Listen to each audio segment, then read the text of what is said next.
Fala pessoal, sejam todos muitíssimo bem-vindos mais uma vez aqui no canal Fronteiratura, seu canal de escrita criativa, de fantasia, RPG, board games, assuntos nerds em geral. No vídeo de hoje, a quinta parte, da Saga de Elric, essa publicação aqui maravilhosa, sensacional, da editora Pipoca Nanquim. A gente no vídeo de hoje vai finalizar a primeira grande história, o primeiro grande livro da Saga de Elric que está aqui dentro. É a história chamada Elric de Melniboné. Então, são 3 livros que constituem essa primeira grande história, Elric de Melniboné.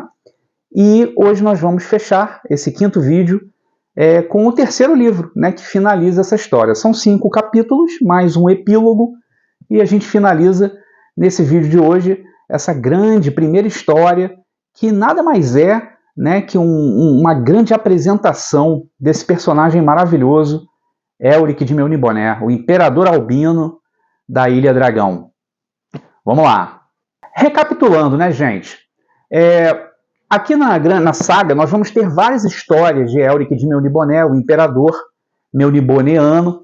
E essa primeira grande história que a gente finaliza nesse quinto vídeo, o vídeo de hoje, ela nada mais é que uma grande apresentação. A gente vai conhecer esse personagem, que é o Imperador Albino, Elric de Melniboné, o grande imperador dessa civilização melniboneana que um dia, durante milhares e milhares de anos, ela ainda mas ela já foi muito mais poderosa, ela já foi muito mais influente, e hoje ela é uma civilização decadente. Ela está em franca decadência, e muito embora os outros povos, os povos jovens, a humanidade, nós humanos, ainda tenhamos muito temor pelos melniboneanos, os melniboneanos hoje eles são mais restritos à sua própria nação, que é uma ilha, a Ilha Dragão, e a sua capital, a cidade maior, como se fosse uma grande cidadela, a nação, que é a cidade de Imhir, ou a cidade dos sonhos. E nas partes anteriores, recapitulando, nós tivemos uma grande tentativa de invasão da cidade de Imhir, a Ilha Dragão, ela sofre uma tentativa de uma armada dessas nações mais jovens, os reinos mais jovens. Parte desses reinos vão tentar invadir Melniboné, e essa tentativa será falha. Mas dentro de toda essa grande trama, a grande batalha naval que vai ocorrer, dentro da corte melniboneana, o imperador Elric, ele que é um melniboneano adoentado, que precisa de poções para sobreviver, ele vai sofrer uma tentativa de golpe, a princípio, que vai ser consumada com sucesso, do seu próprio primo, o príncipe Ircon. Lembrando que Elric tem um romance, ele pretende se casar e transformar em imperatriz a sua própria prima, irmã de Ircon, Simoril. E em dado momento ele retorna, Elric é um feiticeiro muito poderoso, e ele retorna à corte. A tentativa de assassiná-lo, impetrada por Ircon, seu príncipe usurpador, ela falha. Elric retorna ao trono e vem a perseguir Ircon, que vai fugir inclusive com Simoril, enfeitiçada, e Elric vai lançar mão aí de feitiços e tentativas de entrar em contato com os grandes deuses, as entidades do mundo superior, que são os Senhores do Caos, e Senhores do Caos esses que Elric tem facilidade de contactar. Então ele vai conseguir um navio que navega tanto por mar quanto por terra, ele vai se dirigir, vai fazer uma grande campanha contra alguns desses reinos bárbaros, e vai, de fato, conseguir resgatar Simoril, embora ela esteja adormecida.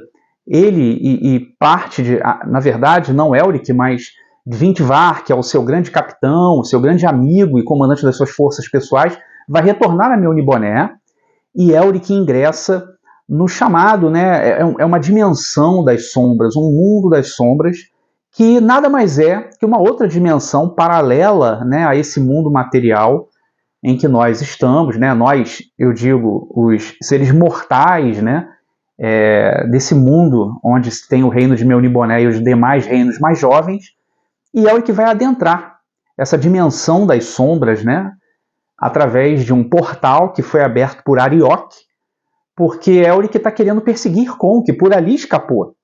E Arioch, que é esse grande senhor do caos, supremo mesmo, ele vai falar para Elric, eu continuo com esse acordo contigo. É um grande resumo aqui, tá, gente? Nos vídeos anteriores eu explico melhor o que aconteceu, e Elric vai adentrar essa dimensão das sombras em busca de seu primo, que por ali fugiu, e Arioch o orienta, que inclusive é nesse campo das sombras, é nessa dimensão que se encontram as duas grandes espadas negras, Stormbringer e Mournblade. Essas duas espadas são espadas lendárias melnibonianas e que estão perdidas há muito tempo. Foram forjadas juntas, então são espadas irmãs, gêmeas, e que de alguma forma elas servem aos senhores do caos, porque durante milênios a sociedade melniboniana serviu de forma muito contundente os senhores do caos, com sacrifícios, rituais. A gente conversa sobre isso nos vídeos anteriores também. Está tudo muito bem descrito aqui dentro da obra. E essas espadas, Arioch convence Elric a conquistá-las, porque Irkon, inclusive, estaria indo em busca delas nesse campo, né, nessa dimensão sombria, que ele passou também pelo portal. E Elric vai atrás, tanto por sua vingança contra Irkon, mas também para tentar adquirir as espadas gêmeas Stormbringer e Mournblade. Então ele entra pelo portal sozinho, ele dispensa todos os demais da expedição junto a Simoril, que foi resgatada, eles retornam a Melniboné, e Elric adentra ali pelo portal nessa dimensão das sombras. Então Elric, ao adentrar nesse portal das sombras, ele entra num mundo e, caramba, acho que dos 3 livros que compõem essa história, Elric de Melniboné, a primeira grande história aqui da saga, eu acho que esse arco, né, o terceiro livro, é o melhor de todos. Ele compreende de forma magistral a escrita de Moorcock numa questão que envolve, né, e mistura essa magia negra, essa questão muito mais sobrenatural. Nos 2 livros anteriores, a gente vai ter, sim, aquela intriga palaciana, a questão da vida de Elric muito bem descrita, mas, ao meu ver, a minha opinião, esse terceiro livro, né, o livro final dessa primeira grande história, Elric de Melniboné, é o melhor de todos. Elric, de fato, está sozinho, ele precisa contar com as suas próprias forças. Eu lembro, ele é um ser adoentado, embora ele seja um melniboniano. Então, quando ele entra no portal das sombras, ele se vê num mundo completamente alienígena mesmo, sabe? É como se ele estivesse numa espécie de um umbral, né? Para quem está aí dentro do espiritismo, é meio que um umbral. As terras negras, escurecidas, as plantas mortas, ele toca a capa dele, da armadura, ele está com uma armadura negra de um soberano, né? Do imperador melniboniano, o elmo negro com as asas de dragão. E conforme ele vai passando na vegetação, a vegetação ela vai se partindo e vai virando cinzas. Então é tudo como se fosse grandes cinzas. Tudo muito pedregoso, a vegetação morta. E não tem sol, não tem lua, não tem estrela, é uma penumbra constante. Então isso tudo é muito bem colocado no texto. O texto deixa você com essa sensação mesmo, como Elric está vivendo ali. É um clima desolador, frio, um vento frio e constante. Não é uma ventania, mas é aquele ventinho chato, sabe? Frio, que fica ali batendo no rosto dele. E ele está buscando o primo, só que ele não tem informação nenhuma dentro do portal. Arioch, a grande entidade, senhor do caos, ele não falou nada. Ó, Irkon, seu primo, vazou por aqui por dentro do portal, vai atrás dele. E ele foi. Então lá dentro ele se sente perdido. Só que em dado momento, ele passando por umas pedras e antes de entrar numa vegetação, numa mata, ele vê que tem uma silhueta atrás de uma grande pedra, está abrigado, e até dispara uma flecha contra ele. Ele sente o Zunir, e essa silhueta misteriosa fala: ó, se eu quisesse te acertar, eu tinha te acertado. Mas eu só não quero, eu não vou fazer mal a você se você não fizer mal para mim. Quem é você? E aí você tem a apresentação de um personagem muito curioso, muito bem bolado, que é Hakir, o caçador escarlate ou o caçador vermelho. Ele se apresenta, ele é um homem do Oriente, distante nas terras ali, né, da terra de Elric, fora a Ilha Dragão, Melniboné. Você tem os vários outros reinos, e ele é de um desses reinos mais distantes no Oriente. E é muito curioso como Elric, nessa apresentação entre eles, Elric fala: pô, mas eu não conheço o teu reino, Melniboné nunca cartografou, botou nos seus mapas o seu reino. Aí ele fala, não, mas eu também não sei onde fica direito meu Niboné, não. A minha nação mal ouviu falar de vocês, de meu Niboné. Achei curioso isso, né? Esse senso que Elric tem de que meu Niboné é o centro do mundo e que tem que conhecer tudo. Não. Fica claro que o mundo é muito mais vasto ali do que a compreensão dos meunibonianos nessa era atual. E Hakir, ele se apresenta, ele fala, olha, eu quero sair daqui, eu sou um amaldiçoado, eu em dado momento servi aos senhores do caos também, vim parar aqui, olha que legal, e tô preso aqui, eu quero sair, quero voltar para minha casa e tudo mais, tô resumindo. E ele fala, olha, se você quiser ajuda, eu posso te ajudar, mas me prometa que você vai me tirar daqui também quando você escapar. Você parece ter mais capacidade que eu, por ser um feiticeiro, por ser um imperador meuniboniano, de sair daqui. E Elric fala, não, tudo bem, então você me ajuda com relação à vingança que eu tenho com meu primo e eu levo você comigo, se for possível. Então Elric ganha ali nesse momento um companheiro que vai se mostrar muito sagaz e mais importante, é valioso para Elric no sentido psicológico. Elric, se estivesse sozinho, talvez ele estivesse reagindo de forma totalmente diferente a essa investida, essa incursão dentro da dimensão das sombras. Quando ele se junta a Hakir, Hakir fala para ele, inclusive, olha, eu não conheço nada do que você está falando, porque Ariok fala a Elric, olha, procure seu primo num pântano e você vai ter no pântano tal um caminho escuro embaixo de uma grande figura, né, uma estátua de uma águia, que você vai ter um caminho escuro por dentro. Quando Ariok deu uma orientação para Elric, e ele veio para a dimensão das sombras, Elric não sabia nada. E Hakir também não sabe dessas descrições que Elric passou. No entanto, Hakir vai passar para Elric que ele conhece uma cidade. É uma cidade e também fabulosamente, é sensacional a descrição que Murkoch nos passa, porque essa dimensão das sombras é claramente algo atemporal. Então você vai ter gente que é contemporânea de Hakir e de Elric no campo material, mas dá a impressão também que você vai ter gente do passado, porque o tempo ali parece não passar. Então quando eles chegam a essa cidade chamada Ameron, ou Ameron, alguma coisa assim, os nomes de Michael Moorcock, eles têm muitas compreensões. Você pode chamar de Aircon, o primo de Elric, eu chamo de Ircon, tem Simoril, mas tem gente que fala Saimoril. Então você vai dar o seu jeito aí. Então nessa cidade de Ameron eles vão alcançar uma grande ruína, porque há uma cidade construída, né, com pedras, alvenaria, mas ela está toda em escombros, ela já foi devastada há muito tempo, ela está toda em ruínas. No entanto, existem habitações desses mais variados povos e que são claramente de tempos diferentes e culturas diferentes. Então, numa habitação que já foi arruinada há muito tempo, você vai ter lá um acúmulo de pedra, tenda, tudo, mas tudo muito favelizado, tudo muito miserável e com odores muito ruins e cada um quer saber da sua própria vida. E Elric pergunta a Hakir em dado momento, poxa, mas o que essas pessoas vivem, né? Como é que elas sobrevivem aqui nessa dimensão de sombra? E o que elas fazem aqui? E aí Hakir dá uma explicação achei muito interessante dentro da escrita. Essas pessoas que estão ali também são amaldiçoadas. Todas elas, em maior ou menor grau, serviram aos senhores do caos, ou a algum deles, e foram parar ali amaldiçoadas.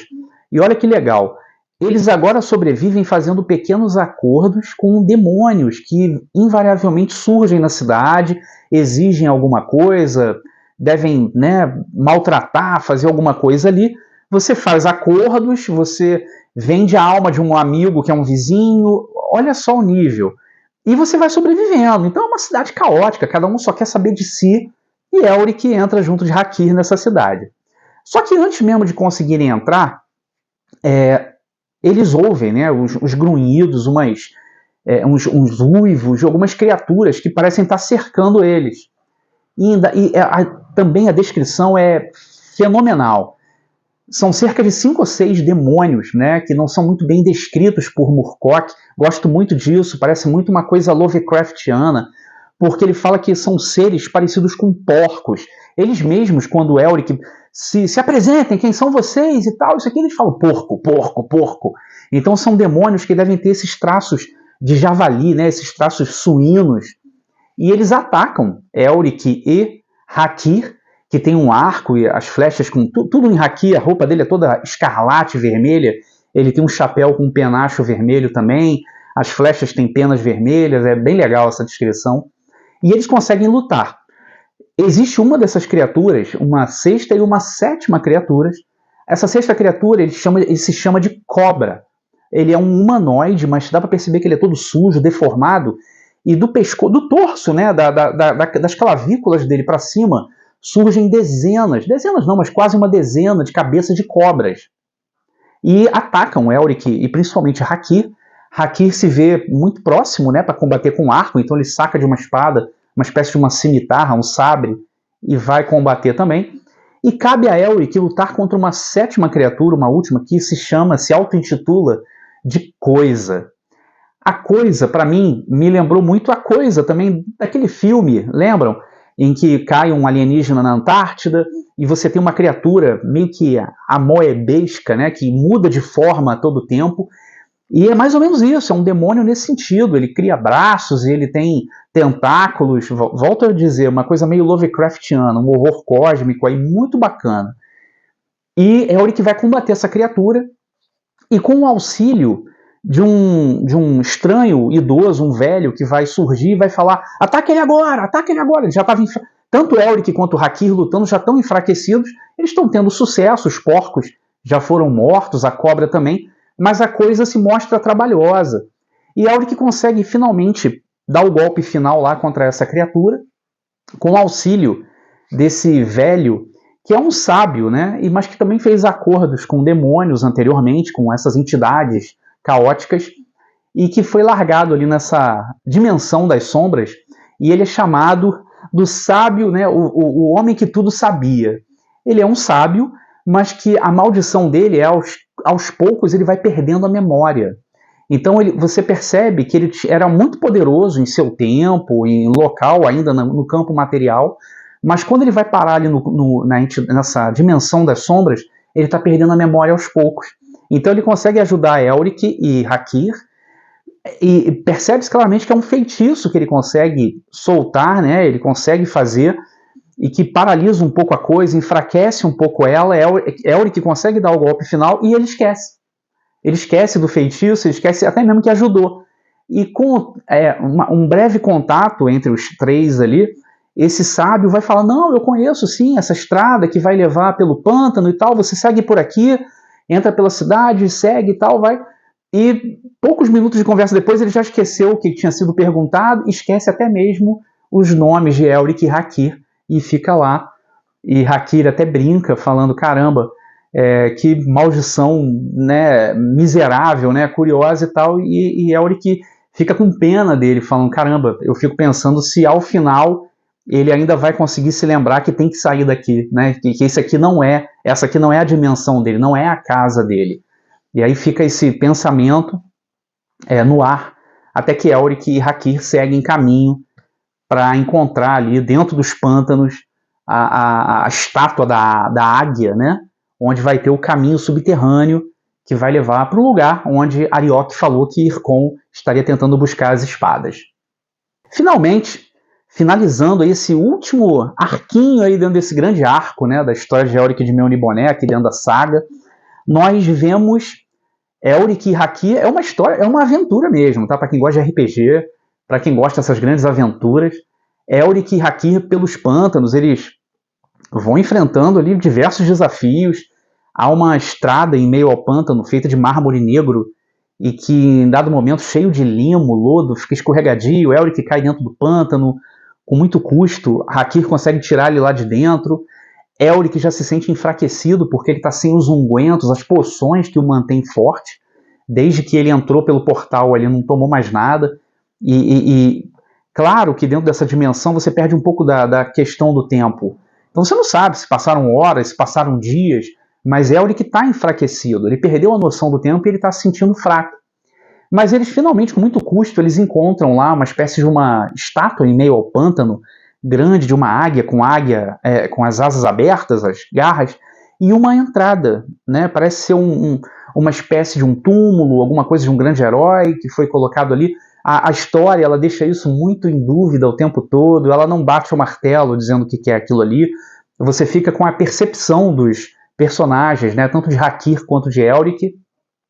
E em dado momento, eles conseguem abrir caminho, e é muito legal a descrição, porque você passa claramente de uma situação material, túneis de pedra, o caminho, né, subterrâneo ali, aquela estátua, ele vai dando lugar a algo um pouco mais profano, algo mais ligado ao horror. As paredes, elas vão dando lugar à carne, a uma massa que se move como se fosse carne. Eles mesmos verbalizam isso. É carne, tocam, encostam. A coisa parece pulsar de acordo conforme eles vão incursionando naqueles túneis cada vez mais apertados. Em dado momento, Elric consegue passar por algo que estão todos muito assustados, mas principalmente Hakir. Hakir é um humano, ele não tem tanto contato, inclusive, com essa questão dos feitiços, essa questão assombrosa, né, que são as artes mágicas. Ele é meio por fora disso. Então ele não entra na câmara que Elric fala, não, eu tenho que entrar porque é aqui dentro o meu destino. E quando Hakir aguarda e Elric entra. E Elric, quando adentra naquela câmara escura, a princípio, ele vê encimado, né, numa espécie de um altar, alguma coisa mais ou menos assim pela descrição, as duas espadas gêmeas e Ircon quase pegando uma delas, ou as duas. E ele fala, não. E Ircon, quando se vira, fala, mas berrando, não. Porque Elric fala, não, não faça isso, eu tô aqui. E Ircon, quando fala o não, é um não de quem está surpreso. Pô, você tá aqui, Elric. Eu achei muito legal, muito curioso isso. E Elric finalmente consegue avançar em direção a Ircon e pega uma das espadas. Ele toma a empunhadura de Stormbringer, enquanto seu primo, o usurpador, pega Mornblade pela empunhadura. E aí a gente vai ter uma descrição muito legal, eles vão se confrontar com essas espadas lendárias, né, da civilização neoniboniana que estavam perdidas. Eles vão se confrontar um com o outro, e fica muito claro que as espadas, elas têm vida própria. E por serem irmãs, elas têm essa coisa de quem é a melhor espada. Tem uma consciência ali dentro delas, e a espada quer dominar o seu empunhador. Então Elric sente que a espada, ela quer golpear, ela quer matar Ircon. E compreende que, pelo outro lado, Mornblade quer fazer o mesmo. Só que Elric não quer largar todo o poder da espada para matar Ircon. Ele compreende naquele momento que tanto ele quanto Ircon estão sendo marionetes de algo muito maior. Talvez os senhores do caos estejam usando Elric e Ircon para recuperar as espadas. E Elric, ao chegar a essa conclusão, ele consegue sobrepor na luta ali, ele consegue controlar a espada, o ímpeto da espada por derramamento de sangue, por absorver sangue inimigo. Ele domina a espada, ele reembainha, né? Numa bainha que vai ter lá da própria Stormbringer. E ao derrotar o seu primo Ircon, Mornblade cai pelo escuro ali do chão daquela câmara sufocante e Mornblade some. E Ircon meio que acorda, ferido, ele meio que acorda daquilo e fala, você vai me matar? Eu só te peço para você não me matar aqui, nem por essa espada. E Elric fala, não, eu não vou te matar. Eu não serei, de fato, marionete de forças maiores que nós estamos sendo usados, primo. E eu não te odeio. E é muito legal essa reviravolta. Elric volta a ser aquele personagem lá do princípio, ao perceber que ele está sendo usado mesmo como uma marionete, talvez por Ariok. Só que eles percebem que estão presos, tanto naquela câmara quanto naquela dimensão das sombras. E a ideia dele, ele faz contato com Hakir, e Hakir fala, cara, Elric fala para ele, se você entrar aqui, você vai ficar preso conosco, a gente está preso aqui dentro, porque o orifício em carne é bem curtinho, bem pequeno. E só que Hakir fala, eu aqui fora e nessa dimensão eu não tenho o que fazer. Eu estou perdido também, eu prefiro estar aí dentro com você e você vai me tirar daqui. E ele entra na câmara e fica lá junto de Elric e de Ircon. E Elric fala que vai fazer novamente um ritual, vai tentar trazer Ariok, e Ariok surge, quando ele de fato o faz. E pela primeira vez, Elric tem um vislumbre do que seria Elric, Ircon e Hakir. Muito legal, inclusive, que Hakir há uma descrição de Hakir que ele fica completamente assombrado com a visão da vinda de Ariok em sua verdadeira forma. que ele seria um ser totalmente alienígena, sobrenatural, feito de olhos e diversas bocas, numa escuridão gritante e ao mesmo tempo monstruosa. O próprio Elric nunca tinha visto essa faceta de Ariok. E logo ele se transforma novamente naquele rapaz belo e alto que Ariok sempre se mostrou a Elric, mas Haki está petrificado de medo. E Elric fala, olha, eu sei o que você quer, sei que você quer que a gente tire as espadas daqui, eu vou sair daqui com Stormbringer, mas ela é minha, e para que eu saia daqui e tire a espada, você vai ter que me tirar, vai ter que tirar Irkon e também Haki. E Ariok fala, é muito legal essa empáfia, né, essa questão de Ariok se importar muito pouco com os mortais, principalmente com os humanos. E ele pouco quer saber, ele pergunta, por que você não matou Irkon? Não, porque o sangue dele não será retirado por essa espada, e eu serei misericordioso com ele, não serei um instrumento para destruição a seu favor. E Ariok fica, você é esperto, tal. Acho legal esse jogo entre eles. E ele fala, olha, eu quero sair daqui, você vai me ajudar, porque para eu tirar a espada daqui, tem que ser na minha empunhadura, tem que ser comigo.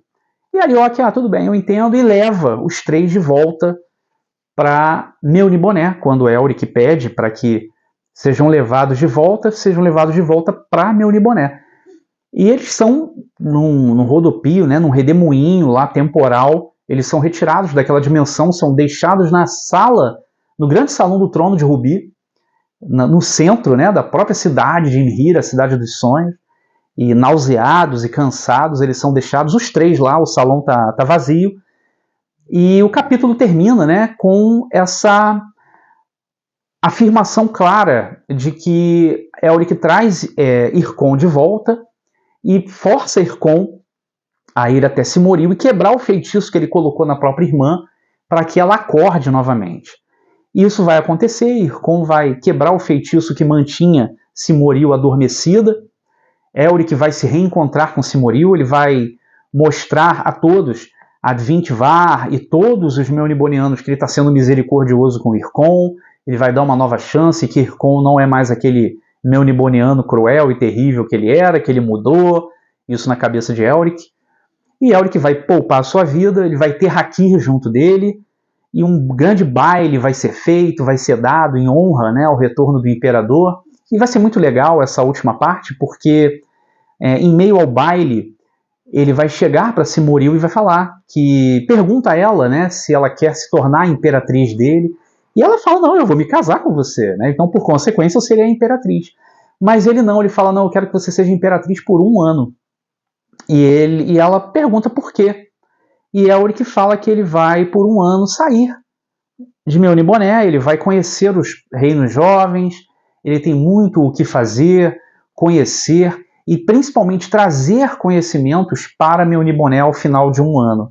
Ele quer fazer o bem para a sociedade meuniboniana.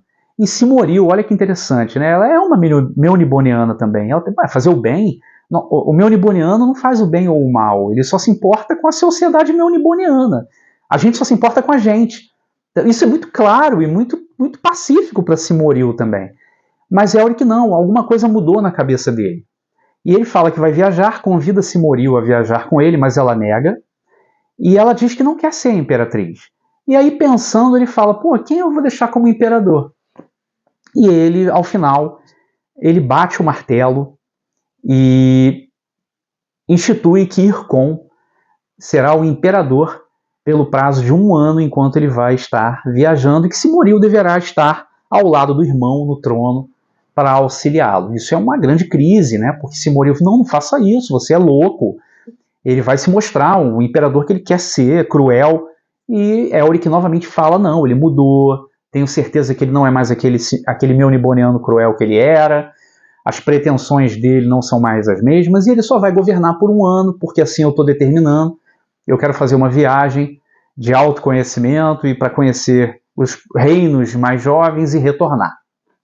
E assim acontece, há um epílogo, Elric com a embarcação, né, do rei Stracha, né, que o rei Stracha cedeu a ele lá atrás, o navio que navega por terra e mar, ele vai, só ele e Hakir, porque Hakir quer voltar também, quer ir embora, quer voltar para suas terras, e eles vão lá para as terras do reino Púrpura, alguma coisa assim, se eu não me engano, e é um dos reinos mais jovens. Eles desembarcam, o Elric já não está mais com a sua armadura, ele está lá com uma roupa, né, uma armadura de couro, um colete, uma coisa meio de mercenário, com ele só a espada Stormbringer, né, que é uma coisa meio fora do normal, e eles desembarcam, e Elric inicia ali a sua nova jornada, né, em busca do conhecimento que ele necessita, que ele quer trazer, e ele está lá conversando com Hakir, falando: espero que Silmaril me aguarde, me espere, e tomara que eu seja forte o suficiente para aguentar um ano fora de Melniboné.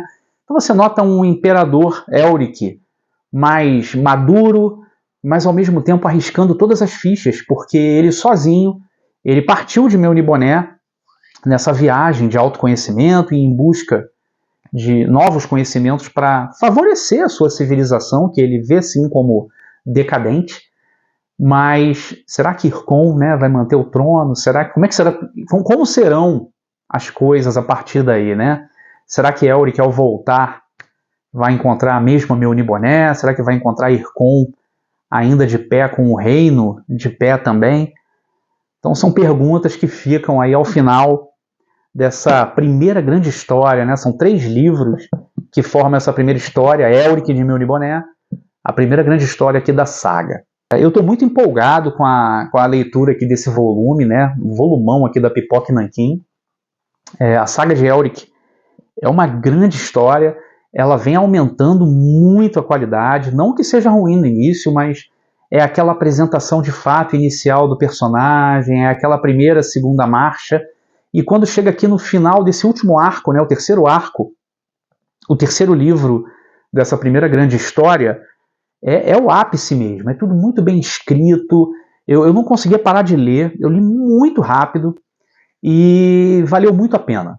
Então agora, no próximo vídeo, vamos dar continuidade aqui na saga de Elric, que é mais uma nova história, muito provavelmente a continuidade, né, do Imperador, só que agora pelos reinos jovens, fora de Melniboné, são de fato as aventuras que ele vai encontrar fora de seu reino natal. Então é isso, pessoal. Espero que vocês tenham gostado desse vídeo. É o 5º vídeo aqui da saga de Elric, volumão. Pô, história muito boa para quem gosta de fantasia sombria.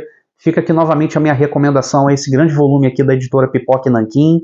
É uma história que todo fã de fantasia sombria e também de capa e espada, você é fã de Conan, das obras de Howard, você é fã de Lovecraft, vai fundo, vai sem medo.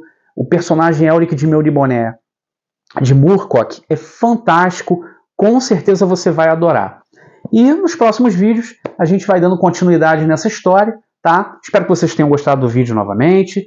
Deem um joinha, isso é muito bom aqui para o canal, para o vídeo, para que o nosso conteúdo tenha relevância e a plataforma possa espalhar para cada vez mais pessoas que gostam do mesmo conteúdo que a gente. Coloquem aqui no comentário o que vocês acharam do vídeo, o que vocês estão achando, se vocês já tiverem lido Elric, ou estão lendo comigo, ou caso ainda não tenham lido, tem alguma pergunta, tem alguma dúvida, coloca aqui nos comentários. Como sempre, eu respondo muito rapidamente, eu adoro responder a todos vocês, vai ser um grande prazer. E se você ainda não é inscrito, por favor, considere se inscrever. Nosso canal está crescendo, a gente está quase alcançando 500 inscritos, isso é muito importante para a gente, isso também dá muita relevância ao canal, isso é muito bacana. Para mim é uma grande honra ter cada um de vocês aqui, tá? E fiquem com Deus, até o próximo vídeo.